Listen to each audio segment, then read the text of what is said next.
cool little 60 piece. That's only the neck though. Last night a bitch nigga shot a real nigga, but we don't make no diss records, we just deal with it. Plus I be going through a lot, I never talk about it, and they using nigga songs in court, so I can't talk about it. Rap niggas think I'm dumb, like I don't see the play. I let them think they got the ups, then get them out the way. On FaceTime, my brother telling me he shot my mama, telling me to chill, but I know he seen that nigga face. But that's enough about that part. Talking about respect, well it's a must about that part. Playing with my money, well then it's up about that part. Cause when it's time to play ball, don't give a fuck about that part.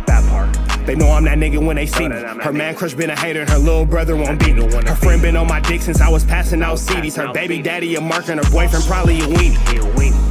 3,300 on my book bag. Left some niggas in the past, but I don't look back. Shit kinda different, I ain't the man that I was. I seen death in too many forms and I ain't never really shook that. Don't let him rock you to sleep, true colors better believe him. I know that God got me, but I be riding with my reaper. Praying with my kids and even then I got my heater. And I be stepping so hard, this hoes in $1,000 sneakers. Take your bitch when I meet her and you ain't seen her in about 3 days. Knew I was a threat, I passed that stick like a relay. Spin it back to back, it's like a motherfucking replay. Turn your son into a bitch when I shoot, I think I'm D-Wade. Told him I'm a savage, if I want it, I'ma have it. Playing with my lettuce, cook your head like a cabbage. Tell them that I'm rich and I'm solid, that's the advantage. Bitch, bad kids, fresh little nigga, you can't stand it. Tell them big checks, yardsticks, not a ruler. All I smoke is ops and I don't never smoke a hookah. Looking for a blessing that's worth of Jesus and Judas. Tell them niggas game 6, my whole team full of shooters. I slide on a nigga like a motherfucking flip-flop. Pressure on your homie and I promise he a flip-flop. Talking that wooty-woo, something. I know the police listen, so I ain't really saying nothing. I know these niggas envy, they can't manage how they feel. Jealousy's for bitches, you niggas pussy for real. A nigga get the drop and he happen to shoot. First we heal up and get back, we ain't going on the shirt, I swear to God, nigga. That woo-woo, something. I know the police listening, so I ain't saying nothing. Talking that woo-woo, something. Nigga cock back and aim and leave you bleeding where you running, swear to God, nigga. 79, along with Tookie's arrest, was the start of the A-Tray Rollin 60s war. Shoots me in the stomach, point blank range, no closer than you and I are, and blows me against the wall, and the impact of the bullet. A lot of people don't know this, but Snoop Dogg wasn't actually the first well-known Big Snoop Dogg. That title originally belonged to a feared Rollin 60s Crip OG named Fred Hill, aka Big Snoop Dogg, and he had a deadly... What's the deal, y'all? We're Sharper tapping in TNN Trap News Network, back in the same, like cracking the same here at TNN Trap News Network. It's that good news you use, that good knowledge, though you ain't thinking about Collegito, big dog, tap in with that tap in to make sure you're in fact tapped in with that good tap in, hit that notification bell, hit all, stay tapped in for the latest and the greatest, everything we got going on here at TNN Trap News Network. It's that news you use, it's that knowledge, though you ain't thinking about Collegito, big dog, tap in with that tap in to make sure you're in fact tapped in with the good tap in, hit the notification bell, hit all. We finna jump into this content. Out of 5. Notification bell, hit all, stay tapped in for the latest and the greatest, but we finna jump into this good content. Trap News Network, tapping in. If you want to be a part of this Rich Trapper family, this Trap News Network Mafia, hit me on all that. We finna go ahead and get into this good Kantiana, man. Let's get into this good notification bill. Reputation. Even Monster Kody, another feared figure in the streets, almost lost his life in an encounter with him. Towards him, try to grab the gun, and he shoots me in the left hand, and my hand hits the wall like it's blown off, where I don't look at my hand. So now I know it's time to go. I turn around and try to run, and he shoots me in the back. The bullet that hits me in the back knocks me down on my face. Let's get into it. Fred Hill, born around 1958, grew up in the heart of Los Angeles during a time when the streets were just beginning to change, and not for the better.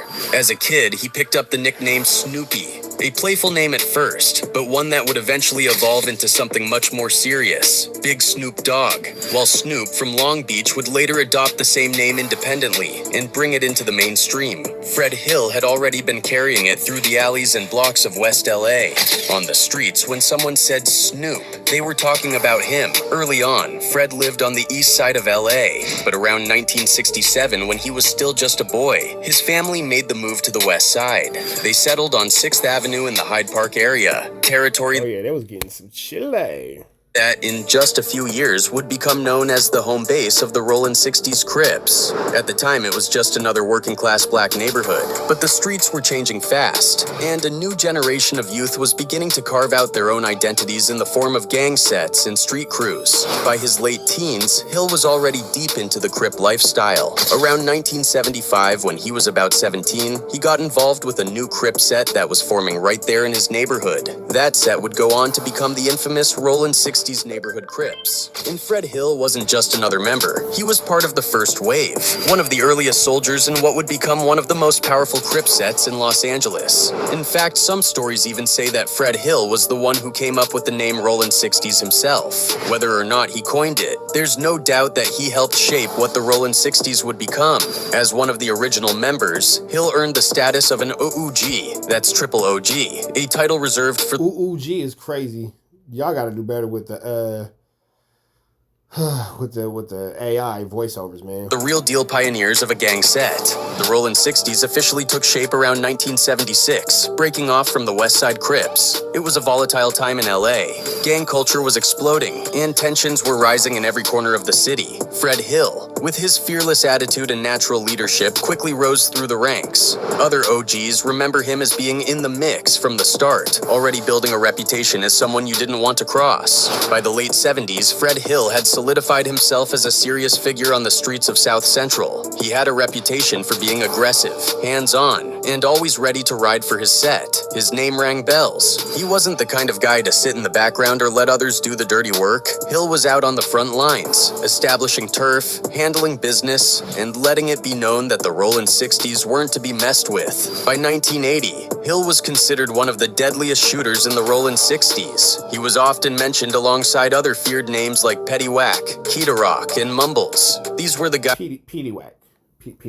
you called when things got serious, when it was time to handle rivals, enforce respect, or settle long-standing beefs. By the late 1970s, Fred Hill, at only 20 years old, had built a name that carried weight all across South Central, and he was deeply embedded in one of the deadliest gang rivalries LA had ever seen.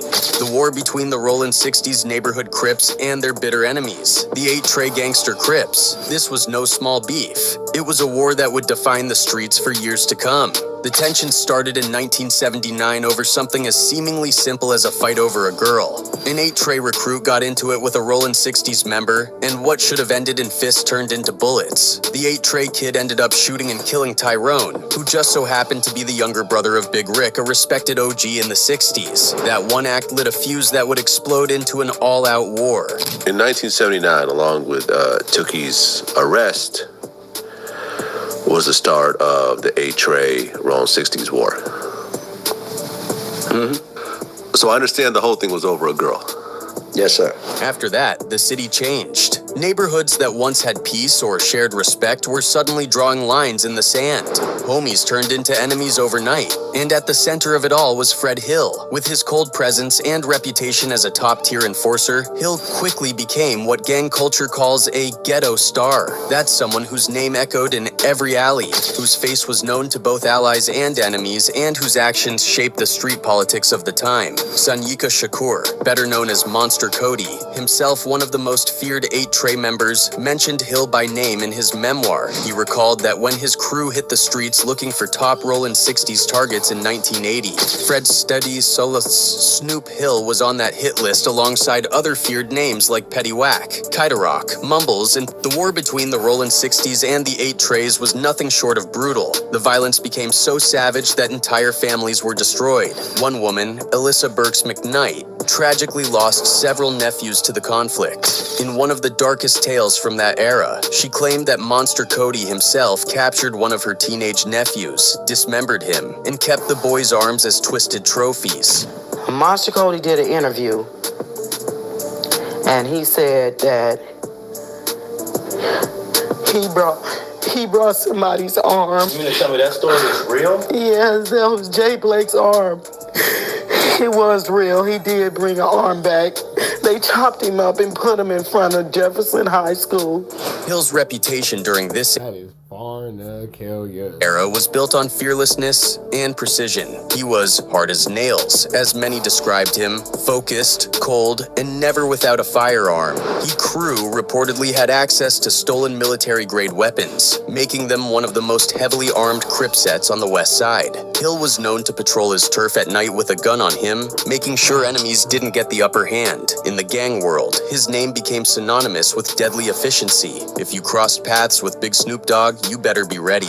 But perhaps one of the most infamous moments of Hill's gang life came when he played a central role in the attempted assassination of Monster Kody. The first attempt came during the summer of 1980. The streets were already boiling with tension. One day, Kody's mom asked him to do something as simple as walk her to the store. But lurking nearby were members of the Rollin 60S, and it's believed Fred Hill was among them. They tried to catch Kody slipping.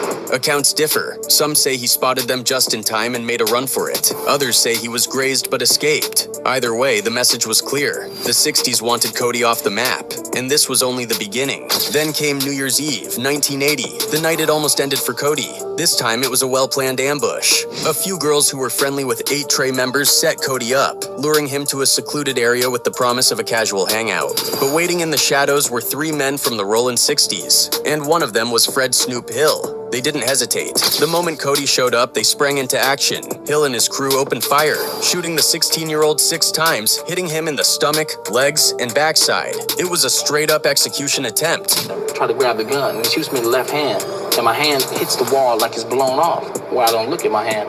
So now I know it's time to go. I turn around, try to run, and he shoots me in the back.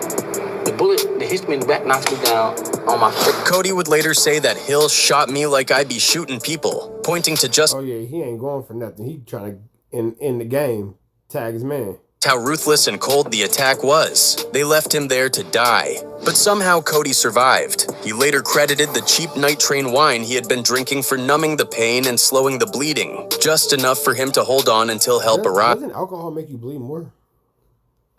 He would need multiple surgeries and months to recover, but he lived. Fred Hill's name was already heavy in the streets before that ambush, but after, he became almost mythical. It was only a matter of time before Fred Big Snoop Dogg Hill's violent life caught up with him in the eyes of the law. By the mid-1980s, the LAPD and prosecutors were cracking down hard on the gang epidemic sweeping through LA. His reputation as a top Rollin 60s enforcer meant the police were always watching. Eventually, they caught up with him. Hill was arrested and charged with attempted murder and other serious crimes linked to the ongoing gang war. Now, the exact details of Hill's court cases remain murky. Like many things in the gang world, there's a street code, and back then, snitching wasn't an option. That silence kept a lot of stories off the record, but what's known is that Hill was convicted and ended up doing hard time behind bars for attempted murder. And he wasn't the only one. Like Monster Kody once said, by the early 80s, very few of the heavy hitters from that era were living in any... Yeah, them dudes was out there really thugging, and you got the arms being chopped off bodies, and goodness gracious, bro, it's like Baghdad out here. Kind of peace. Most were either dead or locked up for years. Hill was no exception. Fred Hill spent most of the late 1980s in prison. Even on the inside, his reputation followed him. Gang historians and fellow inmates recall that Hill still commanded respect even behind the walls. His presence was felt, and his word still mattered. In a way, his incarceration created a temporary break in the brutal war between the 60s and the 8 Treys. With key figures like Hill and Kody off the streets, things quieted down, at least for a little while. By the time Hill got out, likely sometime in the 1990s, the street landscape had shifted, younger members had taken over, and a new generation of gangbangers was writing their own chapter. Hill was older now, in his 30s or 40s, and coming home after years in prison meant he had to adapt. But instead of jumping right back into the chaos, Hill made a surprising move.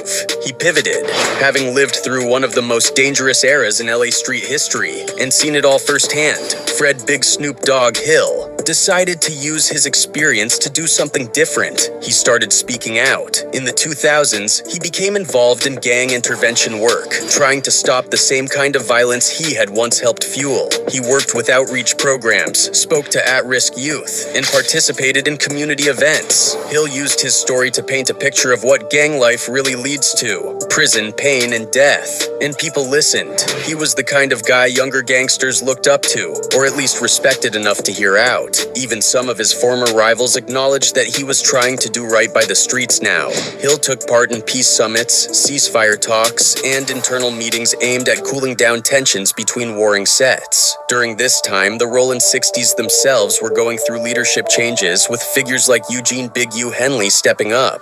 Hill's insights and experience were considered valuable, but as much as Hill had changed, the streets hadn't. On September 15th, 2000... That's the thing, though. just because you come in peace, don't mean that the peace is gonna welcome you back. 5. Everything came crashing down again, this time not at the hands of a rival, but from someone within his own camp. It happened at a Rollin 60S gathering, one that was supposed to be peaceful. Everyone was asked to wear white t-shirts as a symbol of unity, but one younger member, a dude known as Little CJ, showed up in a black t-shirt, already sending a message of defiance. Tension sparked instantly between him and Hill. Words were exchanged. Some say Hill tried to check him. Others say CJ just wasn't trying to hear it from the old heads. Either way, it got heated. CJ stormed off, but he didn't just leave. A little while later, CJ came back with a gun in front of everyone. In what was supposed to be a moment of peace, CJ pulled the trigger. Fred Hill didn't have much time to react. He threw his hands up to protect his face. One bullet shattered his wrist. Another grazed his head. In the chaos, people scattered. A woman named Nicole, who was nearby, later said she saw CJ running off right after the shots. And somehow, Hill survived. Again, the bullet to his head had just barely missed killing him. The shot to the wrist likely saved his life, deflecting the trajectory just enough. The attempted hit sent shockwaves through the 60s. If an OG like Hill wasn't safe from his own people, what did that say about the future of the gang? The incident also underscored internal strife within the 60s. After surviving that near-deadly shooting in 2005, Fred Big Snoop Dogg Hill made a move that shocked everyone who Can you imagine doing all that gangbanging and all that work and, just doing 1-2 stepping for your neighborhood and some kid comes by and he's the reason that you get taken off the map after everything? the rules of the streets, he talked to the police. While he was still recovering in the hospital, Hill picked up the phone and called LAPD Detective Martin. It was the same day he got shot. In that call, he did what no one ever expected from a certified OG like him. He named his shooter.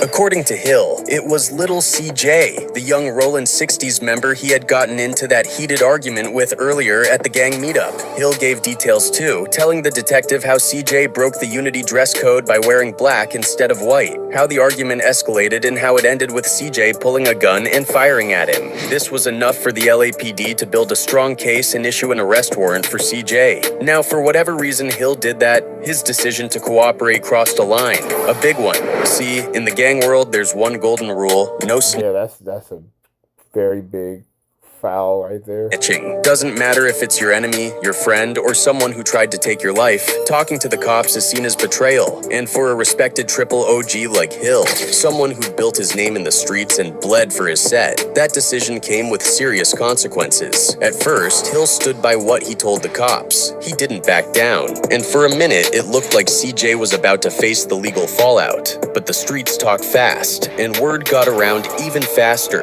And I didn't take long before the pressure became too much. Hill backed out. He recanted his statement and refused to testify. He stopped cooperating completely. Without his eyewitness testimony, the Yeah, that's typically how it goes.